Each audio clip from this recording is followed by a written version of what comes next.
দুপুরের লাঞ্চ হচ্ছে। আমি আর আমার এক শ্রদ্ধেয়,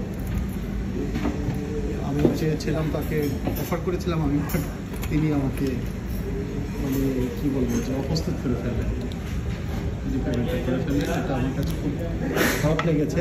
তারপরেও ওনাকে একটু দেখাই, আমার শ্রদ্ধেয় মুস্তাফিজ ভাই উনি আছেন এখানে সলিসিটার হিসাবে কাজ করেন আয়ারল্যান্ডে। তো খুব ভালো লাগলো, আজকে একটা দিন কাটালাম ওনার সাথে। তো কিছু বলেন প্রবাসীদের জন্য। কেমন লাগে প্রবাসীদের সাথে কাজ করতে আপনার? ভালোই লাগে, ভালোই লাগে। সবাই হ্যাঁ জি, অনেক আনন্দ পায় কাজগুলো। অনেক ধন্যবাদ, শুভকামনা আপনার জন্য। আসলে আমরাও চাই যে প্রবাসীদের এইভাবে সবাই হেল্প করবেন, তাহলেই কিন্তু আমরা রেমিটার যুদ্ধ এগিয়ে যাবো। সবাইকে শুভেচ্ছা আয়ারল্যান্ডের ডব্লিউ থেকে।